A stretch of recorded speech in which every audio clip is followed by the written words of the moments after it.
मोटा देश नहीं है। भारत देश के प्रधानमंत्री जब दूसरे देश में जाते हैं तो वहां का कोई सेना का कोई बड़ा अधिकारी या फिर जो बाइडेन उनको रिसीव करने के लिए क्यों नहीं पहुंचते हैं? क्यों हमारे देश के प्रधानमंत्री को वहां पर अपमानित किया जाता है? इस सवाल का जवाब दें। लेकिन देश की गोदी मीडिया, कोई भी मीडिया इस बात को नहीं दिखा रही है। क्यों नहीं दिखा रही है? आप एक बात मुझे बताइए। दूसरी सबसे बड़ी बात जो हम देश के प्रधानमंत्री से कहना चाहते हैं कि भारत देश का एक अहम हिस्सा जल रहा है, आप उसके ऊपर बोलने को तैयार नहीं है। प्रधानमंत्री का मणिपुर के ऊपर चुप और मौन क्यों है? क्यों नहीं बोलते देश के प्रधानमंत्री जी मणिपुर के ऊपर? और आज मैं आपको बता दूं, मेरे साथ में एक्स आर्मी ऑफिसर बैठे हुए हैं जो कि इंडियन आर्मी से रिटायर हैं। जो इंडियन आर्मी से रिटायर हैं। एक और इस देश में एक बात कही जाती है, एक विधान, एक परिधान, एक निशान और एक संविधान। यही बात इस देश में कही जाती है ना। तो फिर क्यों इस देश के अंदर जो पेंशन है या जो तमाम जो सुविधाएं हैं वो अलग अलग दी जाती हैं? सबको एक जैसी सुविधाएं क्यों नहीं दी जाती हैं? पिछले 4 महीने 5 दिन से एक्स आर्मी ऑफिसर जो हैं वो 1 रैंक 1 पेंशन को लेकर दिल्ली में धरना प्रदर्शन कर रहे हैं, लेकिन सरकार के कान पर जूं नहीं रेंग रही है। फौजी साहब, यही है ना? आपको 1 महीने से बैठे हुए, 4 महीने से बैठे हैं ना आप? 4 महीने 5 दिन से बैठे हुए हैं जी। और सरकार ने जो सेना का मनोबल तोड़ने की नीति बनाई है जी, जो एक 1 रैंक 1 पेंशन का ही मुद्दा नहीं है, सोचने का विषय है कि सैनिकों में मतभेद का पेंशन देकर या तनख्वाह देकर देश की सुरक्षा में सेंध लगाने का काम कर रहे हैं। इस सेंध लगाने से सैनिक का मनोबल गिरने से किसको फायदा होने वाला है? देखो, मोदी जी ने कहा था अमेरिका में सबका साथ, सबका विकास और सबका प्रयास, लेकिन जनता यहाँ की प्रयास नहीं कर रही है। तो दोष मोदी जी को क्यों दे रहे हैं आप लोग? जिस देश के अंदर अस्थिरता उत्पन्न हो रही हो, ऐसी परिस्थितियां हो, किसान फुटपाथ पे हो, सैनिक फुटपाथ पे हो और मणिपुर किसी से छुपा नहीं हो, इतनी बड़ी आपदा हो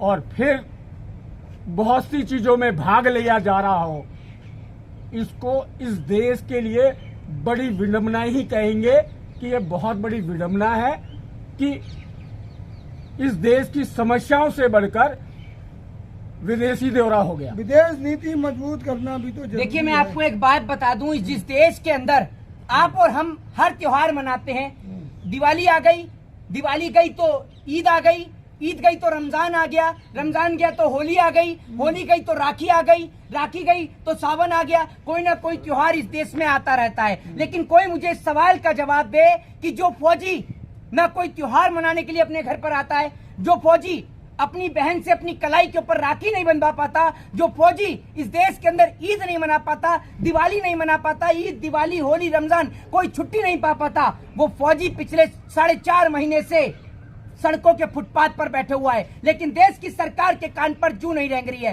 हर देश के अंदर फौजी को एक सम्मानित नजरों से देखा जाता है, फौजी को सम्मान दिया जाता है। लेकिन आप सोच कर देखिए, जिस देश का फौजी पिछले 4.5 महीने से सड़क पर बैठा हो और उस देश के प्रधानमंत्री जी विदेश में दौरे कर रहे हों, जिस देश के अंदर पिछले कुछ दिनों से, कई महीनों से एक राज्य जल रहा हो और उस देश का मुखिया विदेश का दौरा कर रहा हो, तो क्या उस देश के मुखिया से सवाल नहीं किए जाएंगे? मुखिया से सवाल किए जाएं तो लोग कहते हैं कि आप देश के ऊपर सवाल खड़ा कर रहे हैं, आप हिंदू नहीं है, आप देशद्रोही हैं। एक बात आप मुझे बताइए कि जो जवान जिन्होंने अपनी सारी जिंदगी इस देश को दे दी, इस तिरंगे के सम्मान को दे दी, इस देश के सम्मान को दे दी और अपने लिए, इस देश के लिए अपना सर्वस्व भी न्यौछावर कर दिया, क्या उस देश की सरकार को इनको बिठाना चाहिए सड़कों पर? मोदी जी को आर्मी से इतना लगाव है कि वो दिवाली सैनिकों के साथ मनाते हैं। देखिए, कहने से आर्मी से लगाव नहीं हो जाता। एक बात आप मुझे बताइए कि पुलवामा के अंदर हमारे भारत माँ के जो जवान शहीद हुए, जब उनको शहादत दी गई, उनको जो शहीद श्रद्धांजलि दी गई, बस उसी वक्त पर सारे नेता मौजूद थे। क्या उसके बाद किसी नेता ने, मंत्री ने या प्रधानमंत्री ने ये जाकर देखा कि उनका घर और परिवार कैसे चलेगा, उनकी बेटियों की, उनकी बच्चियों की शादी कैसे होगी? आपने सोचा? ये सिर्फ सेनाओं के नाम पर वोट बटोरने का काम करते हैं और कुछ नहीं करते। बाकी देश के प्रधानमंत्री जी को देश की सेना के प्रति जरा सी भी हमदर्दी नहीं है। अगर सेना के प्रति हमदर्दी होती तो अग्निपथ जैसी स्कीम इस देश में नहीं लेके आई जाती, अग्निवीर जैसी स्कीम इस देश में नहीं लाई जाती। इस देश के अंदर अगर हम कहते हैं कि सरकार के पास बजट नहीं है, तो कोई हक कोई अधिकार नहीं है देश के मंत्रियों को, एमएलए को और एमपी को पेंशन देने का। अरे युवाओं को मौका दिया गया भाई अग्निवीर में। एक बात आप मुझे बताइए, नेता क्या करते हैं, कोई मुझे इस सवाल का जवाब दे और कमेंट बॉक्स में जरूर बताए कि इस देश के नेता क्या काम करते हैं। सरहद का जवान इस देश के तिरंगे के लिए शहीद होता है। सरहद का जवान इस देश के तिरंगे के लिए अपना सर्वोच्च न्यौछावर कर देता है। सरहद का जवान ना तो धूप देखता है, ना बरसात देखता है, ना आंधी देखता है, ना तूफान देखता है, ना बर्फ देखता है। वहां खड़ा रहता है बॉर्डरों की हिफाजत करने के लिए, सरहद की हिफाजत करने के लिए। लेकिन हमारे देश की सरकार क्या देती है उन्हें बदले में? तो सीमा सुरक्षा के लिए $3 अरब का ड्रोन कैमरा तो खरीद लिया है। एक बात आप मुझे बताइए, डॉलरों से सीमा की सुरक्षा नहीं होती है, कैमरों से सीमा की सुरक्षा नहीं होती है। सीमा की सुरक्षा होती है तो देश के जवानों से। इजराइल कहता है जितनी बड़ी थल सेना भारत देश की है, अगर वो सेना मुझे मिल जाए तो मैं पूरे विश्व पे राज कर लूं।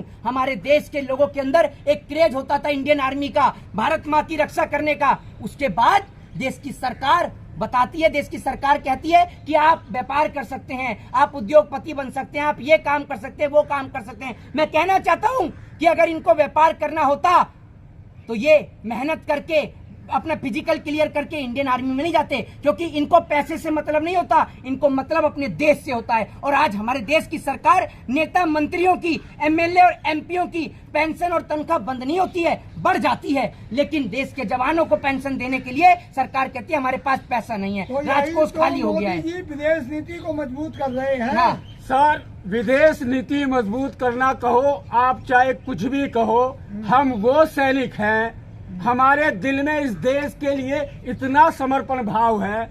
हम बॉर्डरों पे शहीद होने के बाद भी, हमारा शरीर मिट्टी में मिलने के बाद भी बॉर्डरों के ऊपर आज भी हमारी आत्माएं ड्यूटी करती है, जो किसी से छुपी हुई बात नहीं है।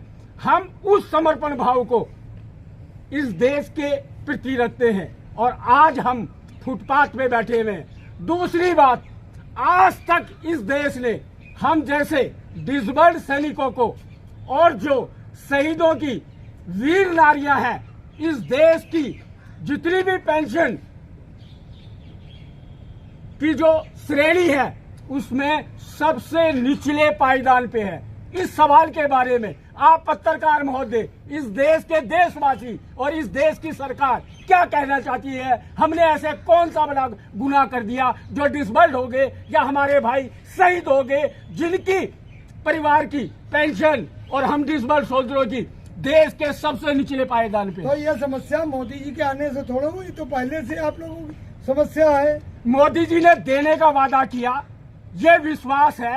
इस विश्वास की वजह से हम इस देश के देशवासी और सरकार के सामने रख रहे हैं। मिलेगा मोदी जी देखिए, को हर भरोसा चीज में रखिए। हर एक व्यक्ति हर चीज में ये कहता है कि पिछली सरकार के राज में भी था, पिछली सरकार के राज में भी था। कोई भी बात पूछ लो, महंगाई पे पूछो, बेरोजगारी पर पूछो, तो हर कोई यही कहता है कि पिछली सरकार के राज में भी था। लेकिन मैं भी, पिछली सरकार के राज में भी महंगाई थी, पिछली सरकार के राज में भी बेरोजगारी थी। तो मैं कहना चाहता हूँ कि हमने परिवर्तन किस लिए किया?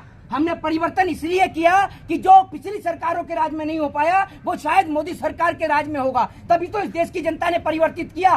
देश की जनता का ध्यान सब चीजों से हटाकर, महंगाई, भ्रष्टाचार, बेरोजगारी से हटाकर देश की जना। एक और, सरहद पर देश का जवान शहीद होता है, दूसरी ओर खेत में किसान आत्महत्या करता है। कोई मुझे सवाल का जवाब दे, निकाल कर दे दे पूरी इंडियन आर्मी की लिस्ट, इंडियन एयरफोर्स की लिस्ट, इंडियन नेवी की लिस्ट। आप थल सेना, जल सेना, वायु सेना, किसी की भी लिस्ट निकाल के मेरे हाथ में दे दीजिए और दिखा दीजिए उसके अंदर कितने नेताओं के बच्चे सरहद की हिफाजत करते हैं।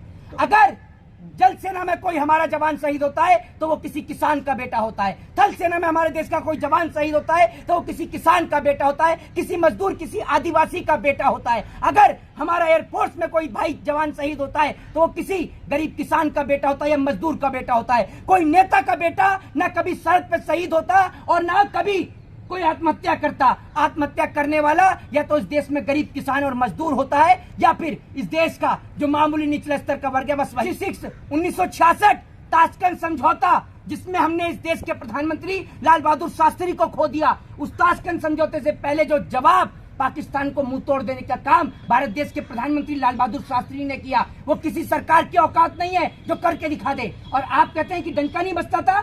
1972 1972 पाकिस्तान के दो टुकड़े किसने किए? पाकिस्तान बनाम बांग्लादेश किसने बनाया? एक और 1966 में अमेरिका फोन करते हुए रह जाता है कि आप अपनी सेना को पीछे ले लीजिए, सेना को पीछे ले लीजिए, नहीं तो हम परमाणु गिरा देंगे, ये कर देंगे, वो कर देंगे। लेकिन मजाल है हमारे देश या देश का प्रधानमंत्री किससे घबरा जाए। अमेरिका ने क्या किया हमारे साथ में? जिस अमेरिका के आप गुणगान गाते हैं, उस अमेरिका ने क्या किया हमारे साथ में, भूल गए आप? उस अमेरिका ने हमारे देश में जो अमेरिका से सड़ा हुआ पीएल लाल गेहूं आता था, उसको देश में बैन कर दिया।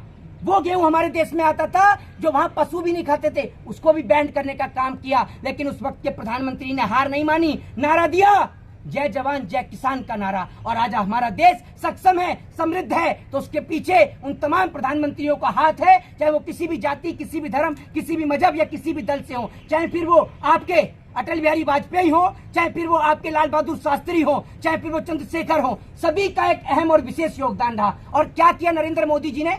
आज भारत देश के शरीर आता है तो उसके पीछे अगर किसी का हाथ है तो माननीय मुलायम सिंह यादव का हाथ है, जिनकी बदौलत आज देश के जवान का पार्थिव शरीर उनके घर तक आ पाता है। क्या किया नरेंद्र मोदी जी ने? नरेंद्र मोदी जी सिर्फ टैंकर से निकलकर सिर्फ फोटो खिंचाने का काम करते हैं। एक फोन 9 पर- साल मोदी मोदी के नारे एक लगते हैं। फोन- 9 एक साल फोन में पर- मिसाल। एक फोन पर युद्ध रुक जाता है, हाँ, यूक्रेन और रूस तो का। मणिपुर का बवाल क्यों नहीं शांत करा देते हाँ। हैं? मणिपुर का बवाल क्यों नहीं शांत करा अमित देते आप? शाह ने कहा है 15 दिन में शांत हो जाएगा। हाँ, 15 दिन में शांत हो जाएगा। कराने वाले तो सब आप ही के लोग हैं, आप ही की पार्टी के विधायकों को आपके ऊपर भरोसा नहीं है, तभी तो वो आपको लेटर लिख रहे हैं। और मणिपुर के अंदर मणिपुर के लोगों ने मोदी जी के गुमशुदा की तलाश के पोस्टर लगा दिए हैं, ये याद रखिएगा, जाकर देख लीजिएगा वो पोस्टर भी। और इसीलिए मैं आपसे कहना चाहता हूं कि अगर आप देश में रहते हैं तो देश के जवान और किसान को समर्थन दें। जय हिंद, जय भारत, वंदे मातरम।